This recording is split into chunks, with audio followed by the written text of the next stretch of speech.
حج ایک ایسا سفر ہے جو سرحدوں کو عبور کرتا ہے اور مختلف ممالک کے لاکھوں مسلمانوں کو اس کی بنیاد پر متحد کرتا ہے۔ حج اسلام کا 5واں رکن ہے اور تمام مسلمانوں پر فرض ہے جو جذباتی، مالی اور جسمانی طور پر استطاعت رکھتے ہیں۔ جو اس مقدس سفر کا آغاز کا وقت قریب آتا جاتا ہے، ہر مسلمان کے دل و جان پرجوش و خروش کی لہر دوڑ جاتی ہے۔ سعودی عرب میں عازمین حج کے لیے بہتر سے بہترین سہولیات کی گئی ہیں۔ ایسے میں اب مسجد الحرام میں معذور اور بزرگ عازمین کے لیے کیا سہولتیں ہیں، آئیے بتاتے ہیں۔ آداب، میں ہوں آپ کے ساتھ آمنہ فاروق اور آپ دیکھ رہے ہیں آواز دی وائس۔ ہماری حوصلہ افزائی کے لیے ہمارے چینل کو سبسکرائب کرنا نہ بھولیں۔ مسجد الحرم اور مسجد نبوی کے امور کی جنرل اتھارٹی معذور اور بزرگ عازمین کے تجربات کو پرسکون اور باوقار بنانے کے لیے مختلف خدمات فراہم کرتی ہیں۔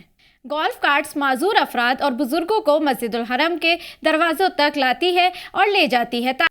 آپ کو بتا دیں کہ تنقل اپلیکیشن کے ذریعے الیکٹرک ویل چیئر کی بکنگ کرائی جا سکتی ہے۔ اس کے لیے داخلہ مروہ پل کے باب نمبر 25، باب نمبر 16 و اجیاد پل کا باب 5، الشکیبہ پل کا باب 66، اجیاد اسکلیٹر کے داخلے کا دروازہ 5 شامل ہے۔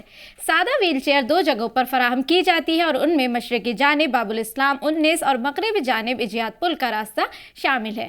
کارٹ چلانے والے افراد بوڑھے اور معذور افراد کے لیے اپنی خدمات رضاکارانہ طور پر پیش کرتے ہیں۔ اجیاد کی جانب زمینی منزل اور مطاف کی زمینی و صفا کی دوسری منزل جہاں زائرین سعی کرتے ہیں۔ مسجد الحرام میں ویل چیئر استعمال کرنے والی خواتین کے لیے نماز کی ادائیگی کے لیے 3 جگہیں مختص ہیں۔ ان میں کنگ فہد کا توسیع والا حصہ گیٹ نمبر 88 اور الشکیبہ کی جانب پہلی منزل پر گیٹ نمبر 65 کے علاوہ صحن مطاف کے سامنے کنگ فہد توسیع والے حصے کی جانب مصلی نمبر 15 مخصوص کیا گیا ہے۔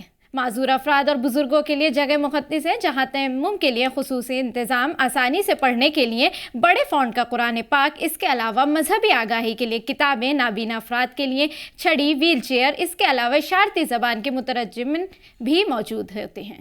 بصارت سے محروم افراد کے لیے جدید ڈیجیٹل بریل قرآن پاک بھی موجود ہیں۔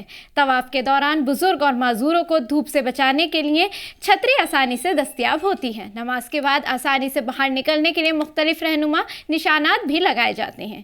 سیکیورٹی عملہ بھی تعینات ہے تاکہ عازمین و زائرین آسانی سے اپنی رہائش واپس جا سکیں۔